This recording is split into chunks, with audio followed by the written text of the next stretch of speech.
Yo yo yo, so remember in the temple video I discovered that call to arms stacking glitch, feature or whatever you want to call it. Well then there's no surprise I'll be testing this village stacking on every other tower now, and what better way to start this showcase off than with everyone's favorite wizard tower.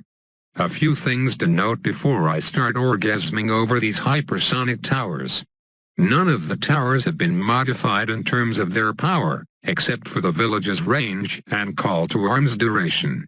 The reason I made this change was to make the showcase a little more clear. This way I can place the villages in the corner and away from the middle of the map so you can see only that hypersonic tower in action without the villages blocking the way. And the infinite duration is cause I'm lazy and don't want to keep spamming their abilities. Just need to press one time and everything is good from there. And one more change to mention, all this is done in my custom-made sandbox mode because ain't nobody got time to wait to set all this shit up in a real game. Okay, let's get into the action, starting with the Hypersonic 2-2 wizard. It beat a BFB with ease, but how about a ZOMG? Not a problem either it seems like. The fireball it's shooting actually looks pretty freaking sick, almost looks like it's a fire breath wizard, LOL. Let's try the Tempest Tornado now. If a lightning wizard can beat a single ZOMG, then I have no doubts a tornado wizard can handle 3, or even 10 because the call to arms ability seems to boost all the wizard's spells, so the more spell it has, the stronger it is. And the Tempest has 4 things shooting at max speed at the same time. The main bolt, the fireball, the chain lightning, and the tornado. And the result is as expected. For the final hypersonic wizard test, let us experiment with the fire breath Midge. I'm guessing it'll probably be just as strong as the Tempest Tornado because you're simply replacing the tornadoes with fire. As a bonus let's just activate the Phoenix ability. I can't tell if the Phoenix is also shooting any faster cause that's how it always looks normally, but either way I think we can come to the obvious conclusion that wizards are OP when under the effect of 10 village abilities. Alrighty, time to see a super fast tack shooter in action, starting with the Ring of Fire. I should note that I probably won't get anywhere close to showcasing all 15 plus towers in this video unless you want the video to be half an hour long, and I certainly don't want that to be the case, so I'll be limiting it to 5 or so.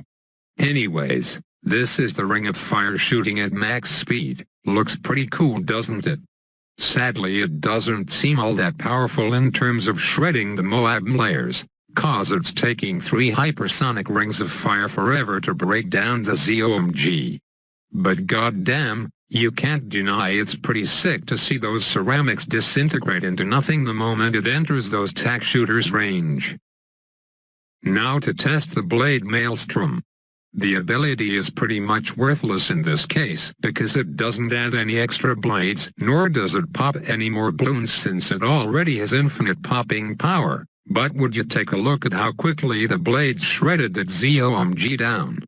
I mean it shouldn't be a surprise since 8 is greater than 1 according to my math skills. A few balloons still leaked though cause my placement was terrible, but whatever, at least we don't have to restart all over because I set every balloon to leak 0 lives. One other thing I have to point out that not many people know about is that on top of double attack speed buffs, the call to arms also doubles the popping power of all towers in its range. Which is why right now I am sending the strongest of balloons versus a defense that costs barely more than $2,000, LOL. Yes guys, that is 700 tack shooters melting the ZOMGs before they even get past the first bend, way faster than the Ring of Fire or Blade shooter. That's because each tack has about 4,096 popping power each. If you're wondering how I came up with that number, well assuming the popping power scales based on current popping power and not their base amount, 13 call to arms abilities means you multiply the base popping power per tack, which is 1, by 213 times.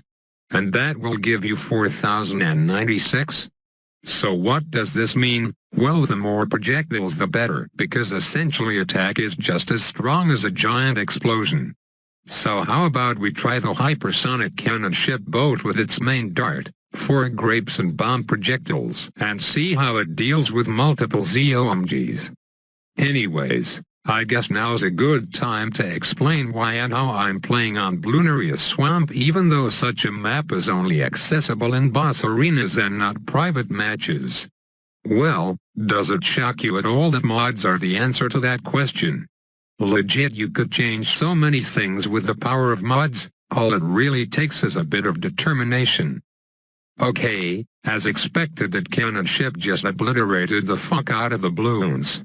Something I've been real curious to see is the aircraft carrier though, with their mini airplanes shooting out darts in a really strange pattern.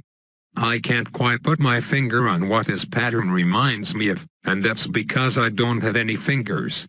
Either way, still pretty legit. Sorry for that itty bit of lag, by the way, not much I can do about it except upgrade my toaster. Moving on to another exclusive map, Super Monkey Lane, where we will test out everyone's second favorite tower, the Ninja Monkey. Methinks it's a good idea to start off with the balloon jitsu to appease the viewers. I mean, it's the tower everyone thinks is so insanely strong at defeating Moabs come late game, right? Anyways, that ZOMG was dispatched pretty damn quickly, but let's see now if 2 more on top will make any difference. Well, it certainly does seem to be taking much longer than usual. But what the hell, how is there any way they aren't popped yet? They've been stuck on the almost dead status forever. This is to be a bug, glitch or something. Sabotage supply lines ninja versus 1 BFB. Okay, something's definitely wrong for sure. The bombs are literally going right through the blimp and it isn't doing any damage. Probably one of the strangest glitches I've ever seen. I have a feeling it might have had something to do with activating the village ability one too many times, cause I reckon I pressed each individual ability about 3 times, which makes for about 36 call to arms at the same time, and maybe the game starts to spaz out once I pass a certain limit. But I gotta admit it's pretty funny to see an unhittable red balloon. Selling all the village towers and rebuying seems to fix the problem though, so now we can see the true power of a hypersonic flash bomb ninja versus a BFB. Interestingly enough, the bomb projectile still passes through the blimps, not sure what is up with that and whether or not it still applies the damage, LOL. Next tower to showcase is the Boone Shipper, as many of you in the comments section suggested I try this one out. And well, I don't know what I expected, to be honest. But either you guys are a bunch of trolls or you seriously didn't know what the Boone Shipper would do at max speed. Well, now you know. That's all I'm gonna test, because I think we can all see that the hypersonic Boone Shipper is no different than your ordinary Boone Shipper. Okay, last tower for the video, because we're approaching the 10-minute mark for that mat revenue. Half joking there, but for real, 10 minutes is about the limit I can talk for. So, how does the hypersonic Apache dart ship deal with these ZOMGs? Although the tower does have a history of being known to be a noob trap tower, I'd say max speed heli pilots are pretty damn strong. Just look at all those missiles flying left and right. I didn't give you guys a good angle that time, since the heli was literally right over the blimps. So let's see the beauty when we move it to the opposite side of the map. Now that's what I'm talking about, baby. That's certainly one of the cooler hypersonic upgrades I've seen today. Last but not least is the Downdraft heli pilot, and because it's last, let's do something special with it. Pause the video. I want you guys to tell me in the poll to the right or in the comments whether this hypersonic 2-3 heli will be able to take down a ZOMG. Let the timer begin.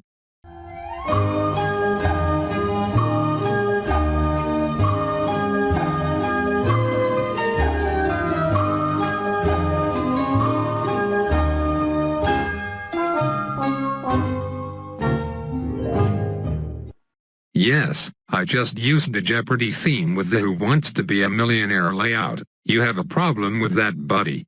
If not, then let's move on. If you've been studying this video well enough, then it should come as no surprise that the downdraft will absolutely obliterate this guy. It won't even reach anywhere near the exit before being taken down. Hopefully you enjoyed watching this video, because I had quite a bit of fun setting it up and spectating the max speed beauty. The only pain in the ass was editing and piecing it all together, but I'm just being a pussy at this point. So remember to drop a like and subscribe if you want to see part 2 or part 3 of this Hypersonic Tower series. Have a fast day, everyone.